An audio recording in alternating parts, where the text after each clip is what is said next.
اتنی طاقت، ٹکڑے ٹکڑے ہو جاتی تھی، لیکن رکانہ رضی اللہ تعالیٰ عنہ کو اپنی جگہ سے جنبش بھی نہیں ہو سکتی، وہ طاقت، اتھاہ طاقت۔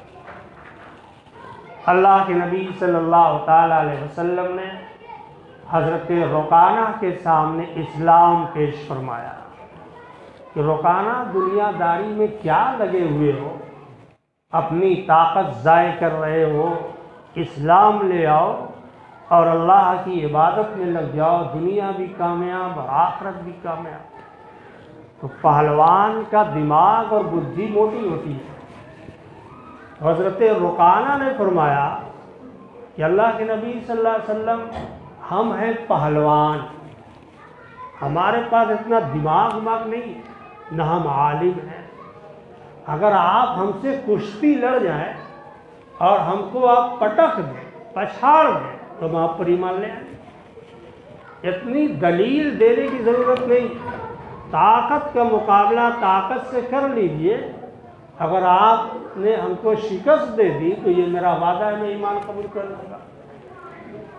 اللہ کے نبی صلی اللہ علیہ وسلم نے فرمایا کہ ٹھیک، بسم اللہ کرو۔ حضرت رکانہ نگوڑ چڑھا کر اپنی طاقت کا مظاہرہ کرنے کے لیے نبی علیہ السلام کے سامنے کھڑے ہو گئے۔ اللہ کے نبی صلی اللہ علیہ وسلم پہلوان نہیں، لیکن نبی سے کون لڑ سکتا ہے؟ نبی سے کوئی نہیں لڑ سکتا۔ ان کے مقابلے میں اللہ کے نبی صلی اللہ علیہ وسلم کی جسمانی حیثیت بہت کمزور، سمجھا کہ نہ یہ مجھے پٹک پائیں گے نہ میں ایمان قبول کروں، لیکن جانتے ہی نہیں تھے کہ نبی سے کشتی لڑنا اور نبی سے مقابلہ کرنا خطرے کی گھنٹی۔ حضرت رکانہ حالت کفر میں اللہ کے نبی صلی اللہ علیہ وسلم سے کشتی لڑنے لگے۔ اللہ کے نبی نے ایک دو داؤں میں آپ کے کمر میں یوں ہاتھ لگایا اور ایک ہاتھ سے پورے میدان میں یوں اٹھا دیا۔ اتنی وزن شخص جس کو 100 آدمی کھینچ نہیں سکتے، اللہ کے نبی نے ایک ہاتھ سے پورے مجمع کے سامنے یوں اٹھا دیا اور دھیرے سے زمین پر رکھ کہا پچھاڑ دیا، اپنا وعدہ پورا کرو۔ پہلوان ہیں، سمجھا یہ کیسے ہو گیا، اتنی طاقت، اتنی قوت کہ آج تک کوئی ہم کو پچھاڑ نہیں سکا، اور یہ اللہ کے نبی صلی اللہ علیہ وسلم ہٹ سے اوپر کر دیا۔ کہا دوبارہ لڑیے، اب اگر آپ نے پچھاڑ دیا تو ایمان قبول کر لوں۔ اللہ کے نبی بسم اللہ کیجیے، پھر بسم اللہ ہوا۔ ایک دو داؤں میں اللہ کے نبی نے کمر میں ہاتھ ڈالا اور پورے مجمع میں نچا دیا اور زمین پر رکھ کر ان کے سینے پر بیٹھ گئے۔ کہا بولو رکانہ، کہا ہار گئے۔ لیکن بات سمجھ میں نہیں آئی، آپ کی جسامت میرے جیسی نہیں، طاقت میرے جیسی نہیں، آپ کے اندر کی طاقت ہے، ظاہری طاقت نہیں ہے، باطنی طاقت ہے۔ آپ اسی کی دعوت دے رہا ہوں، اندر کی طاقت کی دعوت دے رہا ہوں۔ تو حضرت رکانہ رضی اللہ تعالیٰ عنہ اللہ کے نبی صلی اللہ علیہ وسلم کے وعدہ کے مطابق ایمان لے آئے۔ بات ہر گئی، اس لیے نبی علیہ السلام کی نبوت تسلیم، اللہ رب العالمین کی وحدانیت تسلیم، اور کلمہ پڑھا ہلکا بگوش اسلام ہو گئے۔ نبی علیہ السلام اگر پٹک دیتے کام ختم ہو جاتا، کیونکہ نبی اگر کسی کو مار دیں، نبی کسی کو پٹک دیں، کام ختم، بچ ہی نہیں پائے گا۔ اس لیے نبی علیہ السلام نے دھیرے سے زمین پر رکھا تاکہ جو رکانہ بچ جائیں، کیونکہ نبی کی طاقت کا اندازہ انسان کو نہیں ہو سکتا، فرشتے جانتے ہیں کہ نبی کو کتنی طاقت ہوتی ہے۔ یہ کیا تھا؟ یہ اللہ کے نبی صلی اللہ علیہ وسلم کا جمال باطنی اور کمالات نبوت اور خصوصیات نبوی، کہ نبی علیہ الصلوۃ والسلام کو طاقت کے لحاظ سے دیکھنا ہو تو رکانہ کی کشتی دیکھ لو اور اس سے محبت کی جا سکتی ہے، اس بنیاد پر محبت کی جا سکتی ہے، اس بنیاد پر نبی علیہ الصلوۃ والسلام کے اوپر اپنی جان قربان کی جا سکتی ہے۔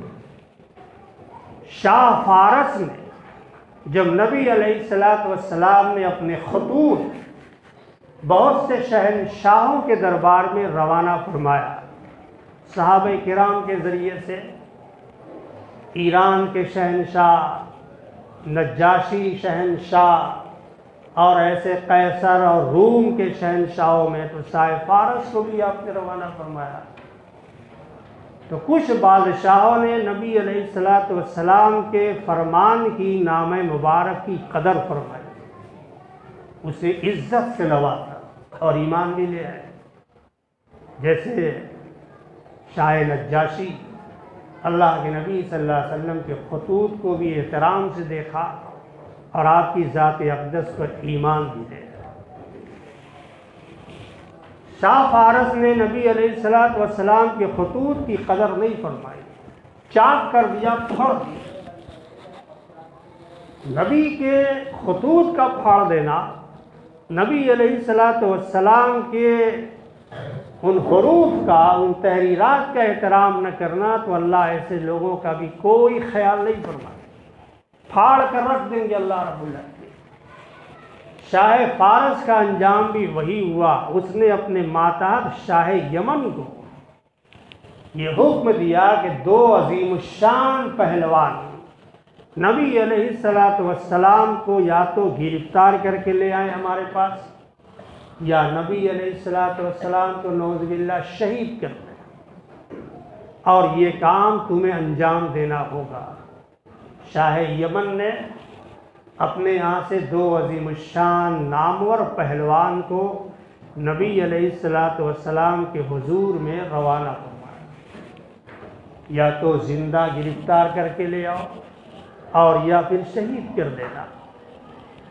وہ مکہ مکرمہ میں آئے تو مکہ مکرمہ والوں کو یہ معلوم ہوا، وہاں کے کفار کو یہ معلوم ہوا، دشمنان دین کو یہ معلوم ہوا کہ نبی علیہ الصلوۃ والسلام کا خاتمہ کرنے کے لیے آئے، بہت خوش ہوئے۔ اب نبی علیہ الصلوۃ والسلام کا دنیا سے خاتمہ ہو جائے گا۔ جب فرعون موسیٰ علیہ الصلوۃ والسلام کا خاتمہ نہیں کر سکا تو نبی علیہ الصلوۃ والسلام کا خاتمہ یہ دو پہلوان کر دیں گے؟ یا دنیا کی کوئی طاقت کر سکتی ہے؟ ناممکن۔ وہ دونوں آئے، مدینہ منورہ میں آئے، اللہ کے نبی صلی اللہ علیہ وسلم کی راجدھانی میں تشریف لائے۔ نبی علیہ الصلوۃ والسلام کو معلوم ہوا کہ دو معزز پہلوان شاہ یمن ہمارے حضور میں مہمان آ رہے ہیں۔ نبی علیہ الصلوۃ والسلام نے صحابہ سے فرمایا کہ ان کو اچھی جگہ پر رکھیے، اعلیٰ اخلاق سے پیش آئیے، کھانے پینے کے تمام اچھے انتظامات کیے جائیں۔ چنانچہ ان کو ٹھہرایا گیا۔ 7 دن تک انصار صحابہ نے اس مہمان رسول کی خاطر مدارات فرمائی۔ 8ویں دن اللہ کے نبی صلی اللہ علیہ وسلم نے فرمایا کہ ذرا آج مجھے ہمارے مہمان سے ملائیے، میں دیکھنا چاہتا ہوں، ملنا چاہتا ہوں اپنے مہمان سے، کس مقصد سے، کس غرض سے تشریف لائے۔ اللہ کے نبی صلی اللہ تعالیٰ علیہ وسلم کے سامنے وقت کے دو عظیم الشان نامور مشہور و معروف پہلوان حاضر خدمت کیے گئے۔ نبی علیہ الصلوۃ والسلام کے سامنے آئے، طاقت بے انتہا۔ حال کیا ہوا؟ زبان میں لکنت، ہاتھ میں راشا کانپ رہا ہے، پیر میں جنبش۔ نبی علیہ الصلوۃ والسلام کے کمالات کا ظہور۔ یہ نبی علیہ الصلوۃ والسلام کے سامنے آنکھیں بالکل حیرت زدہ، ہاتھ میں راشا کپکپی اور پیر میں جنبش، زبان میں تھرتھراہٹ، لکنت۔ اور حالت یہ ہے کہ نبی علیہ السلام کے سامنے بیٹھ بھی نہیں سکتے۔ نبی علیہ السلام نے فرمایا بیٹھ جاؤ، بیٹھ ہی نہیں سکتے، بالکل کانپ رہے ہیں۔ تو نبی علیہ السلام نے پوچھا کہ آنے کا مقصد؟ ان لوگوں نے اپنا مقصد بیان فرمایا، شاہ یمن نے بھیجا ہے، اس مقصد سے، غرض سے بھیجا ہے۔ اللہ کے نبی صلی اللہ علیہ وسلم نے فرمایا کہ تمہارا شاہ فارس قتل کر دیا گیا، جس کے کہنے سے تم لوگ یہاں آئے ہو وہ قتل کر دیا گیا، اور قاتل کوئی اور نہیں بلکہ اس کا لڑکا ہے کہ اس کے لڑکے نے اپنے باپ کا قتل کر دیا۔ یہ خبر اللہ کے نبی نے بیان کی۔ 7 دن کے دنوں میں بادشاہ قتل کر دیا گیا جس نے نبی علیہ السلام کے نام مبارک کو چاک کیا تھا، پھاڑ ڈالا تھا، اور نبی علیہ السلام کے نام اقدس کی کوئی قدر اور احترام نہیں کیا۔ اللہ نے اس کی اولاد ہی سے اس کو دنیا سے ختم کر دیا، پھاڑ ڈالا اس کے پیٹ کو۔ تو اللہ جس سے انتقام لینا چاہے، اللہ جس سے بدلہ لینا چاہے، کوئی اسے بچا نہیں پائے گا۔ ان دونوں کو اللہ کے نبی نے رہا فرمایا، تم لوگ واپس چلے جاؤ، اپنی قوم میں چلے جاؤ، تمہارے اوپر کوئی جبر نہیں ہوگا، کوئی ظلم نہیں ہوگا، اس لیے کہ تم نے اپنی کوئی پیش قدمی نہیں کی۔ وہ دونوں نکلے، آپس میں گفتگو کر رہے تھے کہ اگر کچھ دیر ہم لوگ اور ہوتے تو ہم لوگ مر جائیں۔